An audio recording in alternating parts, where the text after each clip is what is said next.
কুড়িগ্রাম সহ উত্তরাঞ্চলের কয়েকটি জেলায় আজ 7 দিন থেকে তাপদাহ চলছে।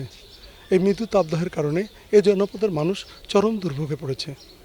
বিশেষ করে শ্রমজীবী মানুষরা এই সংকটের মধ্যে দিন কাটাচ্ছে। আজও কুড়িগ্রামের তাপমাত্রা ছিল 36.5 ডিগ্রি সেলসিয়াস। এই কয়েকদিনে 35.5 ডিগ্রি সেলসিয়াস থেকে 36.8 ডিগ্রি সেলসিয়াস পর্যন্ত তাপমাত্রা ওঠানামা করছে। এই তাপদাহের কারণে এই অঞ্চলের শ্রমজীবী মানুষরা চরম কষ্টের মধ্যে পড়েছে। বিশেষ করে তারা যখন সকালবেলা কাজের সন্ধানে বের হয় এবং যখন কাজে চলে যায়, কিছুক্ষণ কাজ করার পরে তারা হাঁপিয়ে উঠছে। যদিও আকাশে মেঘ ঘোরাঘুরি করছে, তারপরেও মৃদু বাতাসও আছে, তবে বাতাসের আর্দ্রতা অনেক বেড়ে যাওয়ায় এই অবস্থার সৃষ্টি হয়েছে। প্রচণ্ড গরমে অতিষ্ঠ হয়ে পড়ছে সাধারণ মানুষ। এই সময় তারা তাদের কাজ না করতে পেরে একটু কাজ করেই যেন হাঁপিয়ে উঠছে এবং বিশ্রামের জন্য চেষ্টা করছে। বিশেষ করে রিক্সা চালক, ভ্যান চালক এবং যারা মাঠের মধ্যে কাজ করছে, কারণ এই অঞ্চলে এই মৌসুমে ভুট্টা মাড়াই এবং ধান কাটা মাড়াই এখনও শেষ হয়নি। তারা এই কাজেই এখনও ব্যস্ত রয়েছে, কিন্তু তারা কাজ করতে পারছে না তীব্র গরমের কারণে, এবং এই গরমের কারণেই অনেকে অসুস্থ হয়ে পড়ছে। কুড়িগ্রামের বিশিষ্ট ডক্টর অজয় কুমার রায় উনি জানিয়েছেন, এই প্রচণ্ড গরমের কারণে যে শরীর থেকে প্রচুর ঘাম এবং লবণ পানি বের হয়ে যায়, এবারে শরীরতে দুর্বল হয় এবং হিট স্ট্রোকের মতো সম্ভাবনা সবচেয়ে বেশি থাকে। তিনি বলছেন যে আসলে এই সময় ঘন ঘন পানি খাওয়া দরকার এবং প্রচণ্ড রোদের মধ্যে থেকে একটু যেন কিছুক্ষণ কাজ করার পরেই তারা যেন একটু বিশ্রাম নেয়।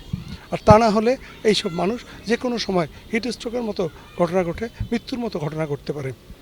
এই সময় সবচেয়ে বেশি কষ্ট পড়েছে শিশু এবং বৃদ্ধরা।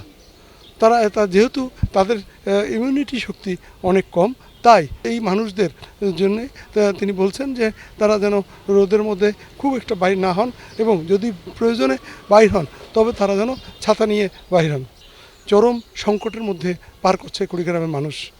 কুড়িগ্রাম সহ এই উত্তরাঞ্চলের মানুষদের এই যে একের পর এক প্রাকৃতিক বিপর্যয়, দুর্ভোগ, এ যেন নিত্য নৈমিত্তিক ব্যাপার হয়ে দাঁড়িয়েছে। এ জনপদের মানুষ বলছেন যে আসলে প্রকৃতির উপর তো তাদের কোনো হাত নেই, তারপরও যে জলবায়ুর যে পরিবর্তন, এই পরিবর্তনের কারণে আজকের এই অবস্থার সৃষ্টি হয়েছে। যে তাপমাত্রা চলছে, এই তাপমাত্রা আরও কতদিন চলবে এবং কবে শেষ হবে, মানুষ যেন একটু স্বস্তির নিঃশ্বাস ফেলতে পারে, এই প্রহর গুনছে এই অঞ্চলের মানুষ। তবে স্থানীয় আবহাওয়া অফিস জানিয়েছেন আগামী 2-3 দিনের মধ্যেই হয়তো হালকা বৃষ্টি এবং মাঝারি বৃষ্টিপাত হওয়ার সম্ভাবনা রয়েছে। যদি এই বৃষ্টিপাত হয় তাহলেই হয়তো এই তাপদাহ কমে যাবে, মানুষের মাঝে একটু স্বস্তি ফিরে আসবে। রাজু মুস্তাফিজ, 71, কুড়িগ্রাম। গরমের জন্য বর্তমান কোনো কাজও করা যায় না, বুঝুন তো, গরম খুব। আর বর্তমান এই আবাদ কিস্তি নিয়ে না, গরমের জন্য ধানও নাড়া যায় না, ফল নাড়া যায় না, খুব সমস্যা। বিদ্যুৎ তো থাকেই না, বিদ্যুৎ তাহলে তো ফেরত তলে তো থাকা যায়, মানে বর্তমান বিদ্যুৎও নাই।